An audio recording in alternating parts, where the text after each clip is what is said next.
This is X8 Anderson, and welcome to the Principal Podcast today. Today, I am absolutely thrilled to have Christian Van Buren with us on the show today. I can't tell you how excited I am to have Christian Van Buren. He's the co-founder of Ripple Effect Fatherhood. It's a nonprofit organization that focuses to promote, inspire, and encourages positive presence of fatherhood in the lives of everyone. He's from Chicago. He's got a great story. Tell us about you, Christian. Thrilled to have you here.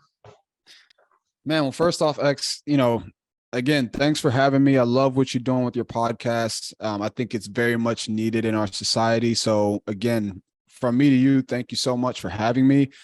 But a little bit about me, like you said, I'm from Chicago, Illinois, born and raised. I left Chicago when I graduated high school. I was in Louisiana for a year with my uncle. And then from Louisiana, I moved to Texas where I met my wife, and I stayed there for about 7 years. And then now we live in Charlotte, North Carolina. We actually just decided to sell our house, move to Charlotte. And I mean, we love it. We fell in love with the area. We've already done some exploring, and and then as far as, diving a little bit deeper, right? Cause I know that's kind of what the people are interested in. We have a nonprofit called Ripple Effect Fatherhood. And, really my inspiration for starting it was kind of something that you said when we got started, X, is something that I really like that you said. I turned my pain into my superpower, or really, I recognized that my pain was my superpower. And just to dive into that for the audience, I grew up without my father being fully present in my life. For the first 7 to 10 years, he was in and out. And when I say in and out, he was probably in for, and this is kind of a little ways back, so I can't remember, but he was probably in for like maybe a month or so, a couple months, and then he'd be gone for a while, right? And then, in for a month or so. And so, and then when I was about 7 to 10 years old, that was the last time I saw him up until I turned, I think 26. So, 25. Last year, I actually reconnected with him for the first time. But he was, he was a victim of substance abuse, I say. Is that the right way to say it? So he dealt with that. And and really it inspired me to be the best father that I can be.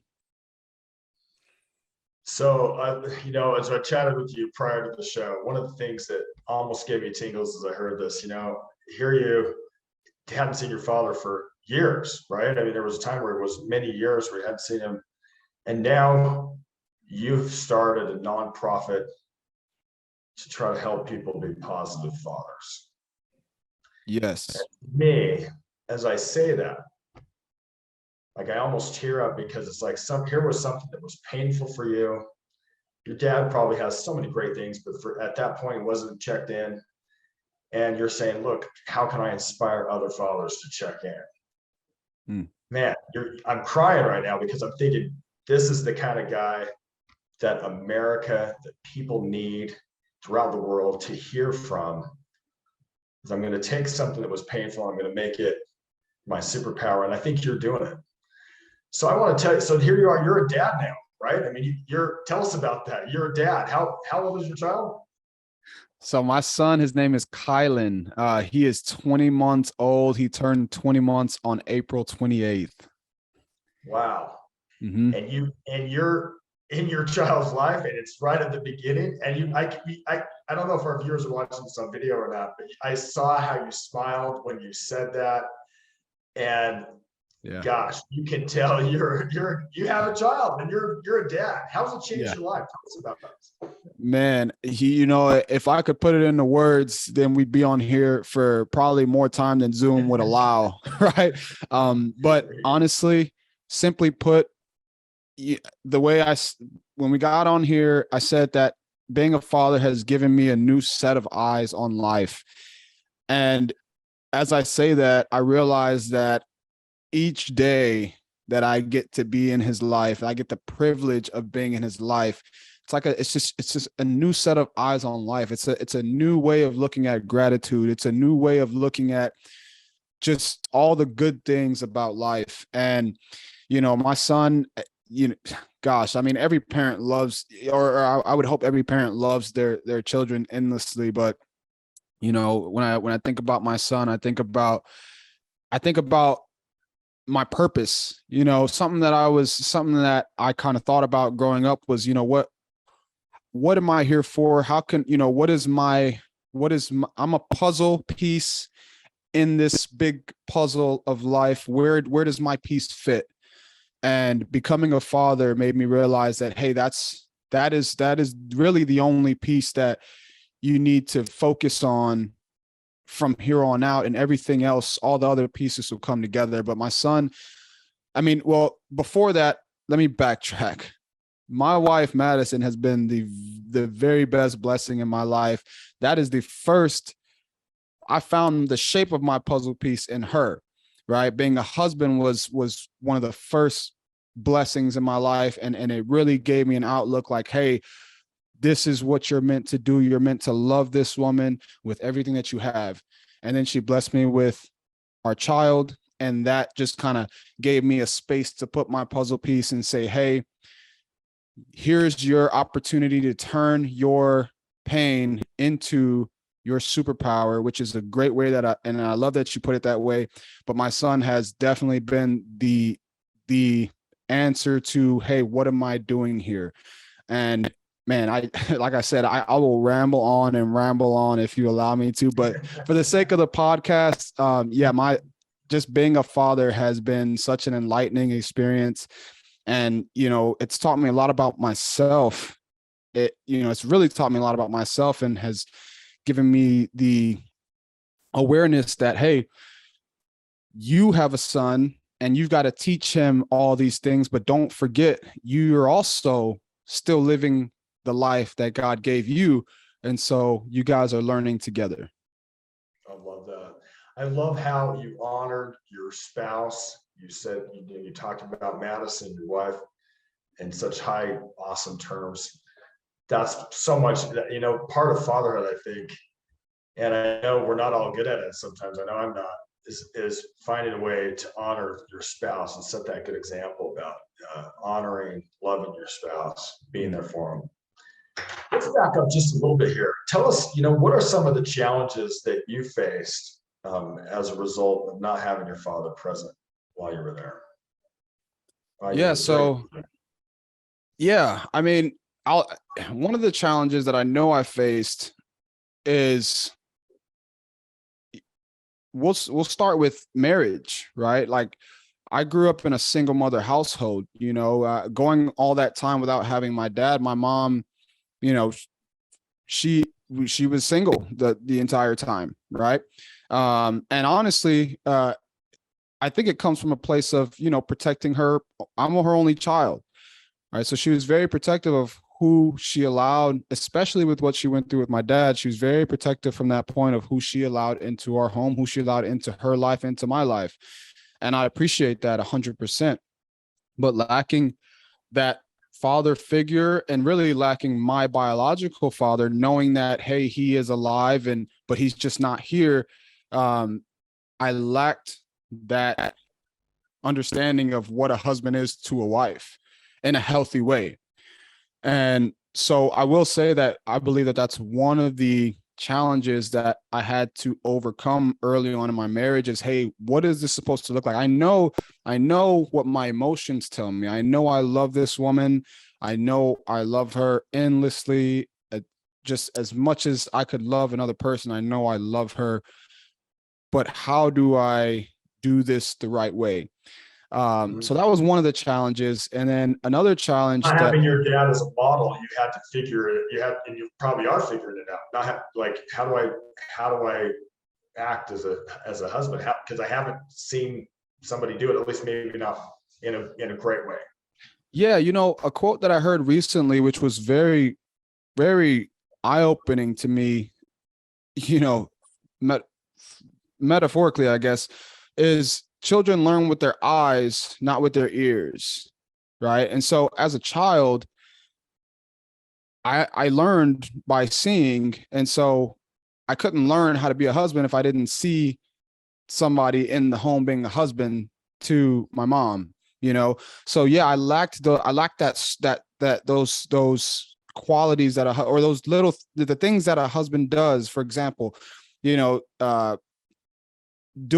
how to speak to your wife, how to communicate with your wife, how to, uh, if you guys have a disagreement, how to actually forgive each other, and then ask for forgiveness, or how to apologize. In a marriage, it's different apologizing to somebody at work as opposed to apologizing to your spouse. I feel like, it's a different concept. It's because there's more intention behind that when it comes to a marriage, because you're trying to strengthen one another.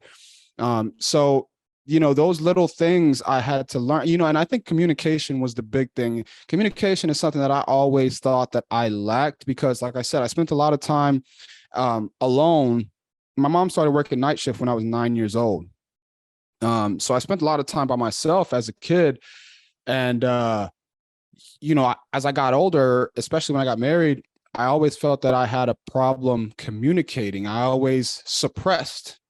And so I feel like seeing a father, or having a father in the home, seeing somebody communicate, or seeing somebody express their feelings, like I would have that, it would become kind of like a habit, and it was actually like a habit in reverse for me. Does that make sense? Yeah, sure. Let me ask you this. Were you able to see like other, like you're saying, okay, I don't have a real great role model here. And I'm guessing that you probably saw other examples of, hey, I kind of want to be a dad like that, or I kind of want to be a husband like that, or I kind of want to be kind of like, did you have any of those role models in your life growing up? Oh yeah, absolutely. In the beginning, I'll say, growing up in Chicago, one of the unfortunate things about the city, or the area that I grew up in, was that a lot of the kids, a lot of the young teens, or whatever you'll call them, they were in the same situation that I was in. It wasn't common for kids in my area to have both parents in the household, or even just a healthy experience of fatherhood. And so we did move to the suburban area, Woodstock, Illinois. We moved out there I moved out there in middle school, and then I think I graduated high school out there. And so moving out there, it gave me another perspective, right? Because out there was a different demographic of people. And, just the facts are, there was more, mother and father households out there. Now, I played a lot of sports, basketball, football. I participated in track and wrestling and stuff. And so I'd see my friends' dads come to the games, and my friends' dads picked them up from practice. And honestly, something that I didn't mention, my mom didn't have a car when I was growing up. So we either walked everywhere, we took the bus, we took a cab. Now, if it was just me, I was getting rides from friends. So I saw how fathers interacted with their sons, and, my friends, or, my teammates. And so I would guess you can kind of call it, I would collect data. I would see different things that they would do with their kids, and I'd be like, okay, I want that, or I don't want that, but I like the way they interact at the game. Or I liked, I'll give you an example. There was a time where I had a buddy named Jake. I won't say his last name for the sake of the podcast, right? I don't know if he wants his whole name out there, but I had a buddy named Jake, and he knows who he is. But there was a time where we both tried out for the basketball team. And I think there was a position he was going for that he didn't get. And so on the way home, I went back to his house that night. Him and his dad were in the front seat. I was in the back seat. And, Jake was pretty upset, right? He was expressing his emotions, something that I wasn't used to doing. Like, remember, I was used to suppressing, and he was outwardly expressing his emotions. And man, it kind of gives me the chills. But, when we got out of the car, I saw his dad was talking him through it, but at the same time, his dad was tearing up himself. And I thought, and now as an adult, I see how beautiful of a That gives me moment that chills is. too. Sorry, that gives me chills. Yeah. Yeah, it's a beautiful thing to see that, like, especially like I said, now as an adult, to relive that as we're talking it, it's such a beautiful thing to be able to share an emotional moment with your child as their father, because you love them so much. And like, I'm sure his dad was like, man, I wish I could have been there in the practice to coach you through it and talk you through it and get you that position, but you didn't. And and I understand how you feel, and I feel these feelings with you, and we're going to feel these feelings together, and we're going to come out on the other side together. And so shout out, I call them pops, right? Shout out to pops. You know who you are. Shout out to Jake. And that right there is something that I really took to heart as a young kid, in seeing how another father reacted with his son. And so there was definitely guys that I connected with along the way as a young man that I still talk to this day. You know, my 8th grade basketball coach, Coach Jay, the police officer at the high school that I went to in Chicago, OB. These are guys that have been on my podcast, and I love them to death. I love them to this day. I had 2 uncles as well growing up that were very great role models for me. Man, I love that. Love to hear that. So let me ask you this. When was the moment, or maybe you could tell us the story where you said, I realize now I want to help dads? I mean, when did that happen? Was it a slow thing? Was there a certain moment? Was there a kind of a gradual realization? Or was there specific something that happened that said, you know what, I want to help dads? That's a great question. You know, we bought our house in Taylor, Texas. I think we finally closed on our house in September of 2021, I want to say. And it was about October of 2021. I was sitting in the house and I was having another one of those moments. Now, my son's like 2 months old at this time. And I'm looking at him and I'm excited to be a dad. But, you know, as dads, we also sometimes are like, okay, you know, am I doing enough? Like, Right. yeah. And so Right. I was sitting on the couch and I was like, okay, what, like, I'm not, just to give you some details, I was in the military at this time. I was active duty with the Army National Guard out there. But still, for me, that, you know, I was about 6 years into my contract. At that time, I was kind of in the mindset of transitioning out. And so, you know, I was sitting on the couch and I just had this whisper. It felt like a whisper in my ear. And it just, the name itself, Ripple Effect Fatherhood, kind of came and just whispered in my ear. And I'll credit God to this day, saying that he whispered that in my ear that day. And really, it wasn't even just that was the turning point. When I heard it, I was like, okay, that sounds awesome. Ripple Effect Fatherhood. But the turning point for me was when I had this thought in my head that said, you know, this is going to be a nonprofit dedicated to providing the positive presence of fatherhood in the lives of everyone.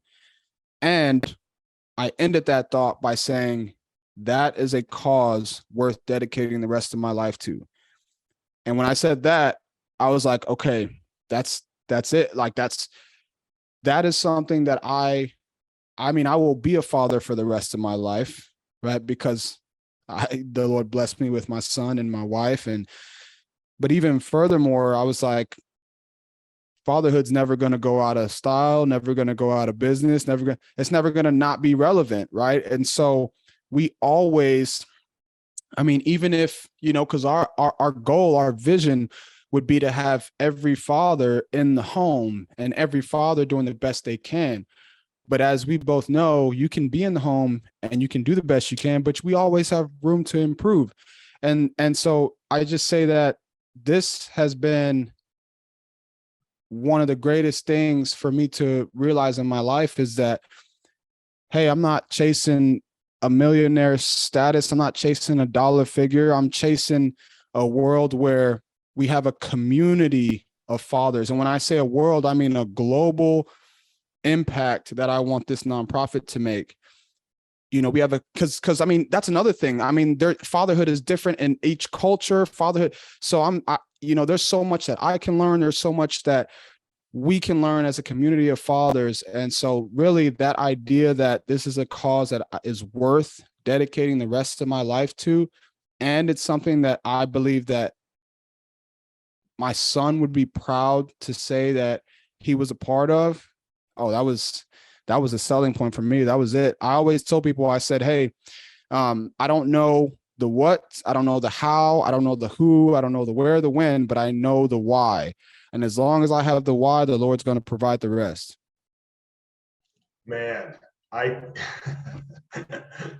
I'm speechless, man. I love this. I'm getting tingles every time you open your mouth on this ability that you're showing that you're going to do it on a global basis, that you're going to help people. And I believe you will. I believe you are, and you're doing it. Gosh. Love it. I Let appreciate me you, ask you man. this. Talk about these dads being present in the home. What's the difference between a present dad and a dad who's not?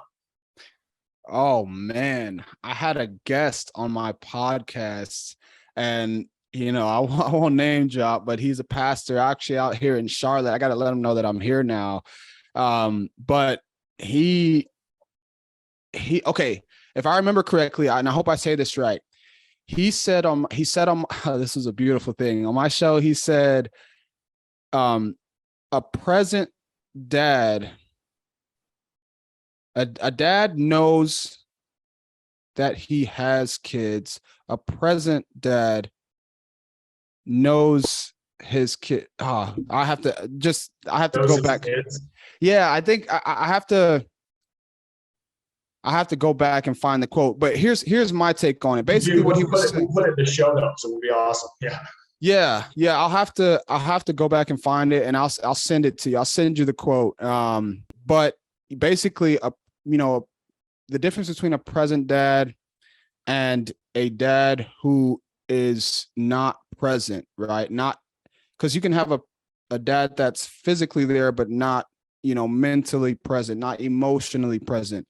The difference for me is really, do you see yourself as a father first, right? Because as men, we have different things going on in our lives. And so I think it's important for a present father to understand every single day that you're a husband and a father first, right? Those two things I believe go hand in hand, right? Now, me Right. It's not that personally, I go to work and I do fatherhood on the side. I go to work to provide because I believe that providing is part of my duty as a father. Not that it's like the father is just something I do on the side. Like the providing, the job itself is part of my job to help my wife and my children be provided for. And so it's a subset of being a dad rather than it's just something else I do. Is that what you're saying? Like the job is it's less important than me being a dad. Yes, absolutely. I mean, just like you said, I mean, the job is anything outside of you being a dad is secondary to you being a dad. Yeah. It's very, and that's really my take on it. Now, even furthermore, something that I've learned in my fatherhood journey early on, and I did a little segment on our show. I do these little solo segments where I just kind of put out little key pieces of wisdom that I think the Lord just kind of gives me every now and then. But one of them was called selfish selflessness, the importance of selfish selflessness. Yeah, explain that. Yeah. So the idea behind it is that as a father, it's important to put yourself first, and stick with me here, everybody listening, put yourself first in order to give your best self to your family or to your kids, right? And the reason I say that is because I've heard some fathers say that, man, I hate my job, but it pays the bills and it feeds the kids. And I understand that people do what they have to do, right? And I'm just using employment as one example, right? But people do what they have to do in order to provide. You have to do what you got to do in order to provide, right? But it's important also to understand that your happiness, your joy, and expressing it daily and living it, your kids see that. And so if you think that just putting food on the table is doing enough to mold them into the people that you want them to be, personally, I don't think I just disagree with that. I think that as a father, whether it be your employment, whether it be your physical health, your mental health, your emotional health, financial health, whatever the case is, I think it's important to understand that you have to be selfish in a sense of, hey, I gotta make sure that I'm good in all these aspects: physical, mental, emotional, everything that is involved with you feeling joy. Because I like that. I like that. Keep going. Sorry. yeah, no worries. Well, and that, the reason for that is because you want to give your best self to your family, and giving your best self isn't just providing financially. Giving your best self is literally radiating positive emotions, radiating positive thoughts, radiating positive ideas to your family, to your kids, so that they see that and they say, oh, dad's happy, dad's joyful, I want that. You know what I mean? And so that's the idea behind selfish selflessness. And I love that thought, because I think sometimes we start thinking, okay, I have this part of my life, which is my work, and it's separate from this part of my life, which is I'm being a dad. And if I go to the gym or take care of myself, that's separate from my work. But the truth is, what's happening at work affects how I'm being a dad. Because if I'm having this really horrible experience all day long and I come home and I'm grumpy and I take it out on my kids, or I take it out on my wife, or I take it out because I'm not quite there yet, or if I'm not exercising, for example, and so I'm so tired I can't play with my kids, well, that affects what kind of a dad I am. So you're saying, like, instead of saying, okay, I have these separate silos that they're not connected, well, they're really all connected. So let's find joy at work, let's find joy in exercise, let's include our children. And then as we have that joy in various aspects, it flows in to being a father. Is that what I'm hearing you say? Yeah, absolutely. And it goes back to what I kind of mentioned in the beginning, which is, don't forget, like, you still have your own life to live as well. Like, you're still living your own life. You're still learning as you go. So yes, like, you're a father now, and you're responsible for this life that the Lord has privileged you to be responsible for, but you're still a human being that is going through life and learning and experiencing things. And so for you fathers out there that are listening to this, I'm not saying to go quit your job, right, if you're not happy with it. What I am saying is that it's important to, here's a simple practical thing that you can do, is to start small, right? Start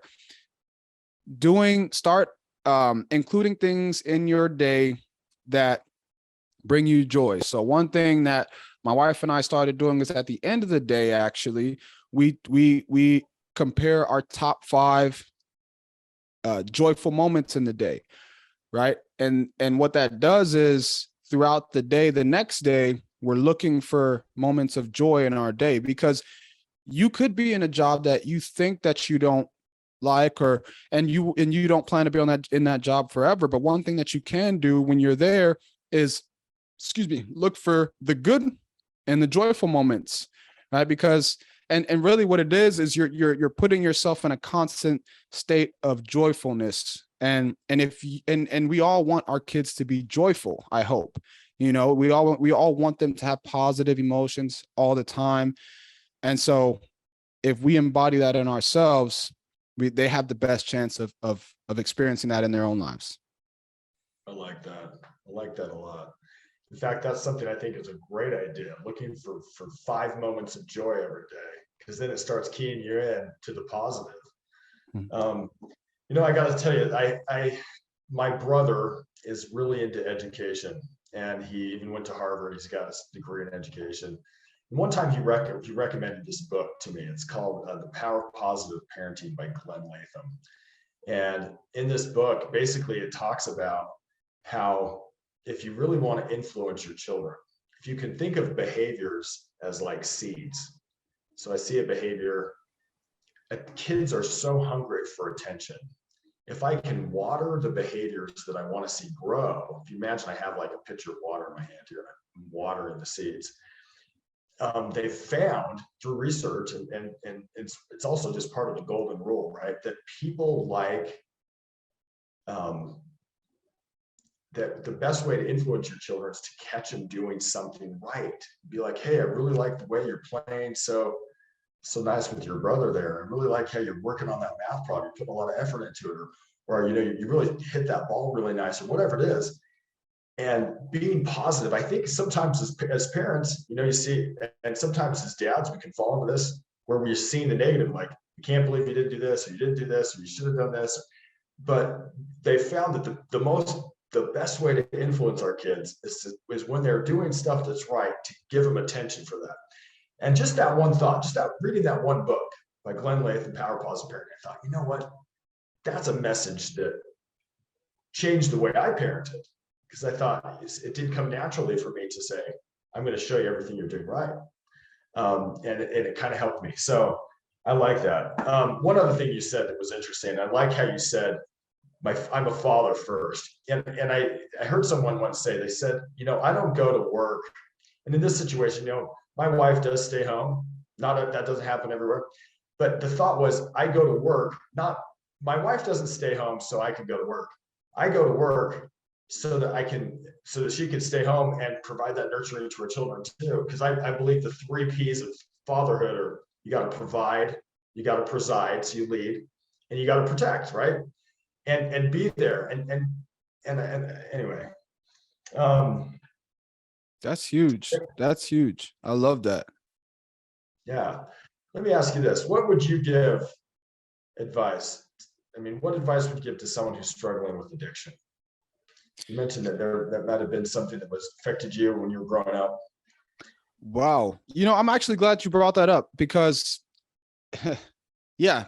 So let's talk about addiction a little bit. Now, I'm by no means an expert. I haven't gone to school for it or nothing. Okay. I mean, the only school that I've been to the only school that I've been to as far as addiction is the school of life. Okay. And I'll explain that a little bit. So like I told you guys, my dad, suffered from addiction growing up. And there's details, that we won't get into. The fact of the matter is, he suffered from drug addiction, and it had a major impact on my life. And when I say a major impact, of course, it impacted me by him not being there. But, for your audience, I'll go ahead and share the fact that I also dealt with that in my own life. Right. So, yeah. So, I deployed in 2018 to Afghanistan, came back, and this was before my son was born, but I had my own. Here's what I will say.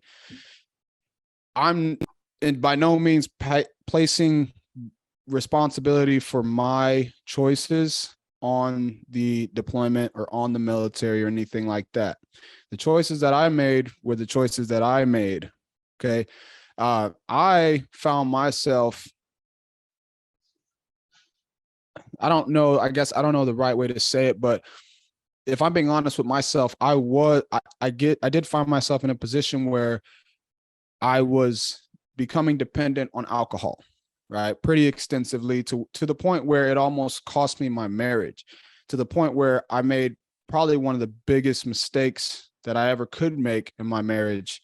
And so I'm so willing to share that with your audience, because I mean, something that I've learned about, well, first, let me say this, I have such a blessing, and I'll say it again, such a blessing in my life, and my wife, Madison, and just a gift from God. And, that gift from God is a big reason why I'm actually here on this podcast, speaking and breathing the oxygen here. Okay.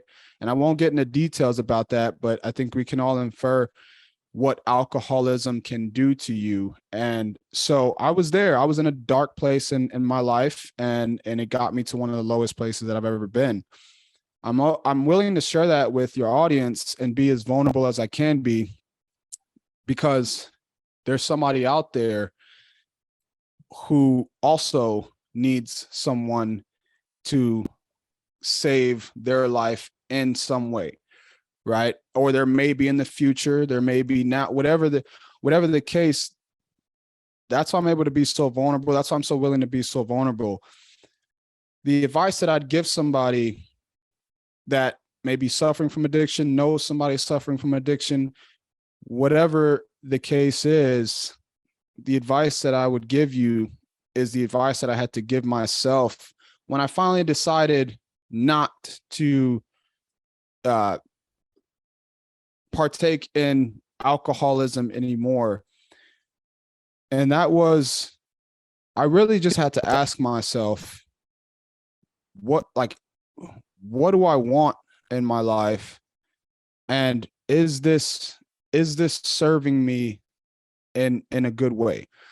Right? Like when you look down at this drink in your hand, or this whatever it is that you may find yourself dependent on, ask yourself, like, even write it down, like, is this thing serving me? Write down, the positive things that it does for you, and then write down the negative things that it does for you. And then analyze that list, and then be honest with yourself. Do I want to continue using this thing that I'm depending on? Is it hurting the relationships that I'm in? Is it healthy for me mentally? I mean, do I have good emotions when I use this thing? Like, are those emotions truly good, or are those emotions temporarily getting you by? Right? Like, those things you really have to analyze. And, with addiction, it's one of those things where you have to come to grips with yourself. Like, you can get the outside help, and I'm not saying that the outside help is bad, but until you make the internal decision, like, that's where things change. Until you make the internal decision that, hey, I'm flipping the switch, I'm turning the page, and here I'm starting, and here's a big thing. Here's okay. I have a better one. Stop putting other people's thoughts about you before your thoughts about you, right?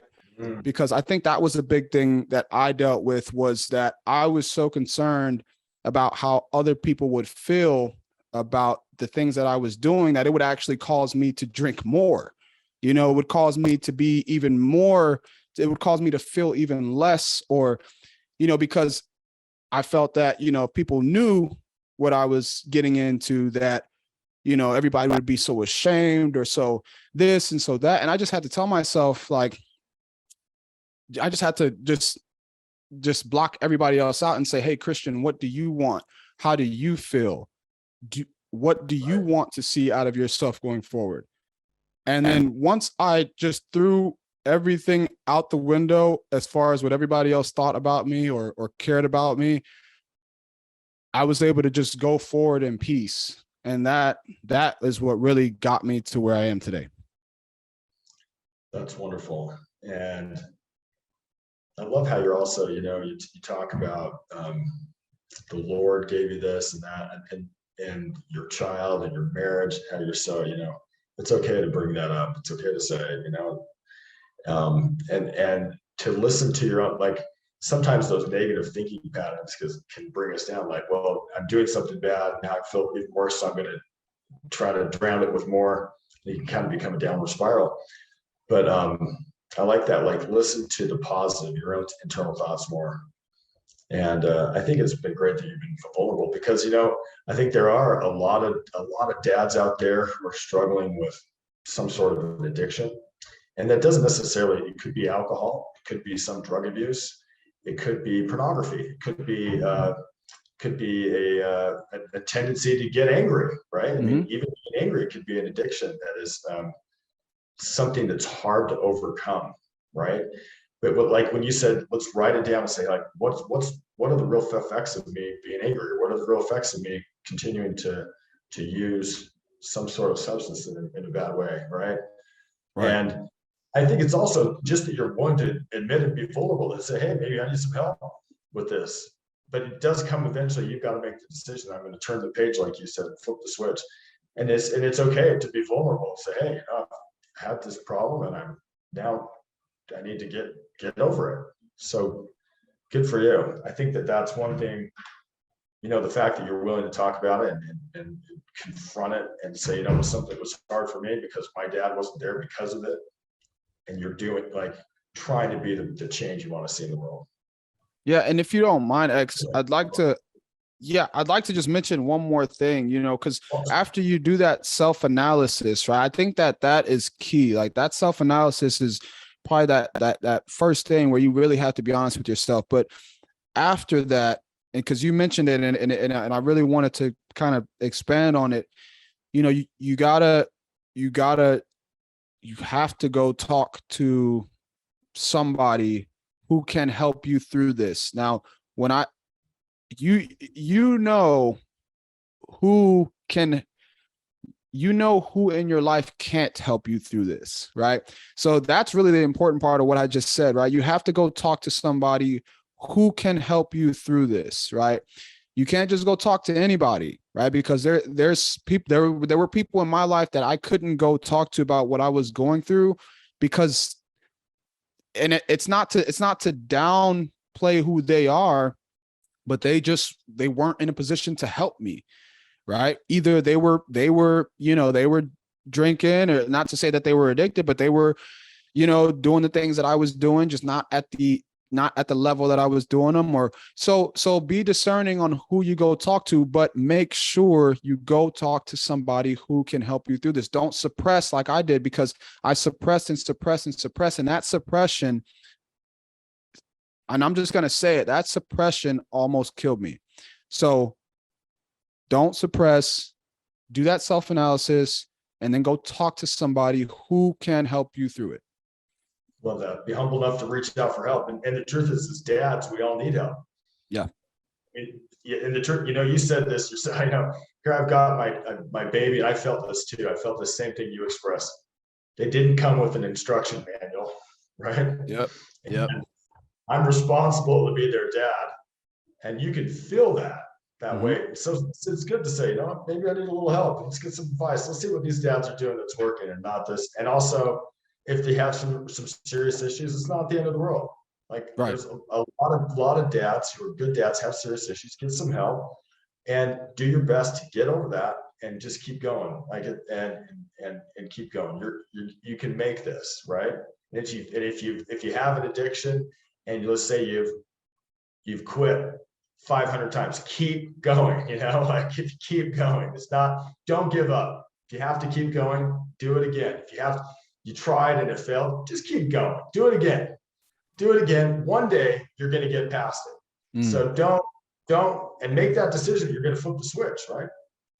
Yes. Every day. Sometimes people say, well, I've tried to quit and it hasn't worked out, so I can't quit. And then they continue with the addictive behavior. No, sometimes you have to keep trying, and that's okay. But don't give up. Mm-hmm. Every day is a new day to make that decision. Just because you see somebody who's been sober or who isn't dealing with the addiction, like every single day is a new day to make the decision to be better. There you go. I love that. So let me ask you this. What's the single most important lesson that fatherhood's taught you, Christian, so far? That's a great question. The single most important lesson that fatherhood has taught me up to this point, I would say, really, and not to repeat myself, but the single most important lesson that I've learned up to this point is the idea of selflessness, the idea of giving attention to myself, doing that self-analysis, making sure that I am good physically, mentally, emotionally, spiritually, making sure that I am being the best version of myself in order to give myself to others, especially my family, but not just my family, to people that I encounter at Walmart, at the gas station, at like that right there. When I had my son, I realized that I want to give him the best version of fatherhood that I can. And so in the beginning, I was like, well, how do I do that? Well, what does that look like? And so I was looking at outside sources. I was looking to, you know, how this dad is with his kid and how this, and I got to a point in my life where I was like, well, I'm very different than those people. My situation is very different than theirs. My story is very different than theirs. My history, my past, the things that I've gone through. And so then I was like, well, I can learn from them and I can pick up little things here and there, but really I have to turn my attention inward and say, hey, am I doing things on a daily basis that make me feel good and make me confident that I'm being the best version of me?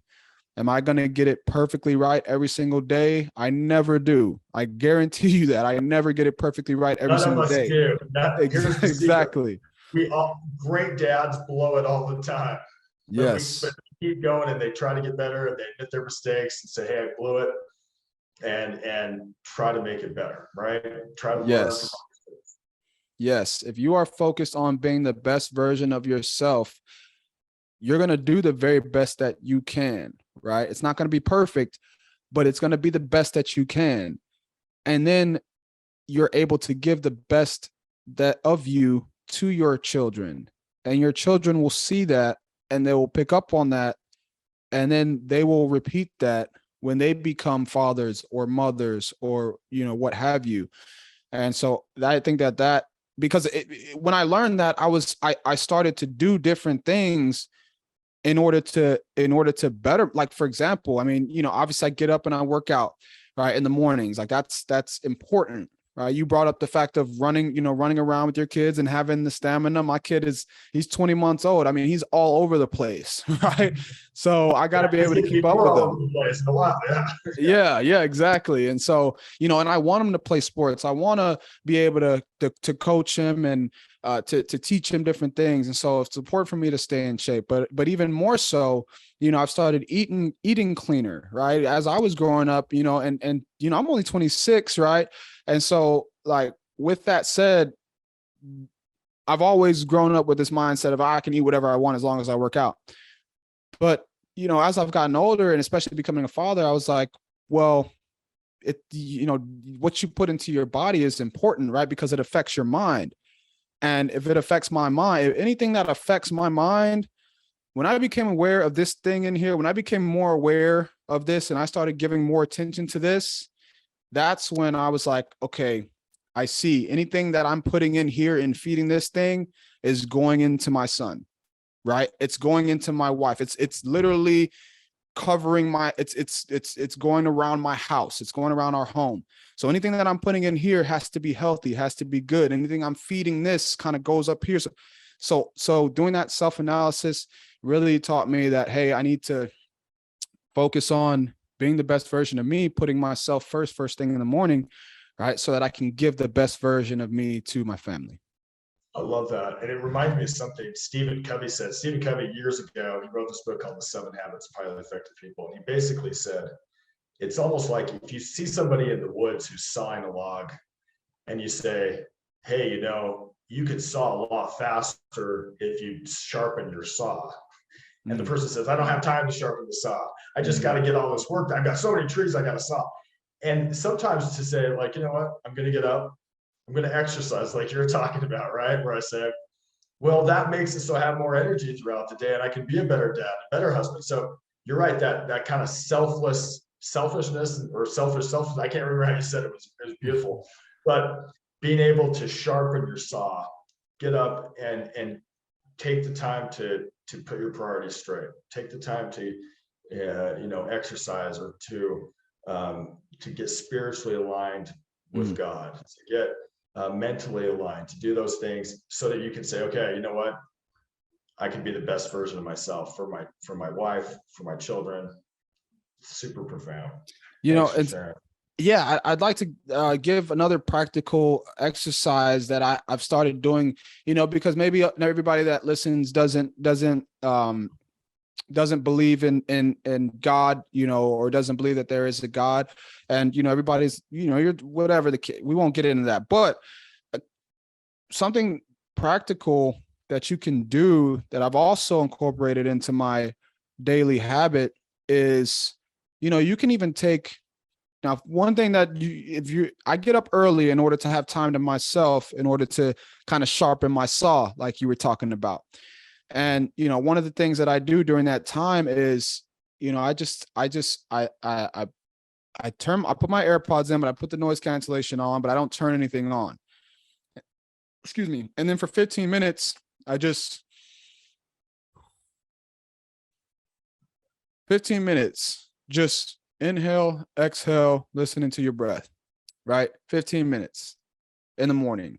I mean, just something so practical, just to kind of calm yourself and remind yourself that, hey, just the fact that there's air going into your nose and out of your mouth, or into your nose and out of your nose, and you can't really explain, like, it kind of opens your eye. It kind of gives you that extra sense of gratitude. It kind of gives you that connection to the things that are not physical in this world, and it just kind of, for me, it puts a smile on my face.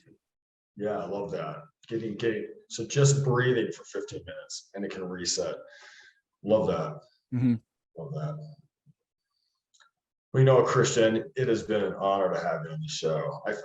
For any of you, I suspect there may be some of our listeners who had similar experiences to you. Christian is a beacon of hope that you can change whatever happened in the past and make it better. Anybody wanting to reach out to you, how can they get a hold of you, Christian? Absolutely. So, I mean, we have our social media pages on Instagram and Facebook. You can look us up at re.fatherhood or Ripple Effect Fatherhood. For any of you dads out there, or anybody that has any, personal questions, or really, anybody out there that is just looking for somebody to talk to, you need some additional help. Again, I'm no expert. I don't have credentials outside of the life experiences that I've been able to live. You can email us at rippleeffectcooperation@gmail.com. I'd love to have a conversation with you. Yeah, I mean, those are the main ways to look us up. We also have a YouTube channel, Ripple Effect Fatherhood. That's where we post all of our interviews. And then, we're on all social media platforms, Spotify, Apple Music, and etc. Just look us up, Ripple Effect Fatherhood. I think we're the only one out there right now. So love it. Ripple Effect Fatherhood with Christian Van Buren. Every time I say this, I say your name and we talk right here, I feel tingles. You're doing a great thing in the world. You're a rock star for helping dads. Check Christian out, follow him. We'll put some notes in the show note for his YouTube channel and other social media here. Christian, thank you for being on the show. Thank you for being a beacon of light to many who find themselves in the same or similar situation you were in, to say, what, even though I didn't have a dad, or I didn't have a dad that was checked in, or I had a dad that maybe wasn't quite the way I wanted him to be, I'm going to make a difference and learn and change. And I'm going to make my pain into my superpower. And you're doing it. Thank you for being on the show. Absolutely, X. Thank you for having me.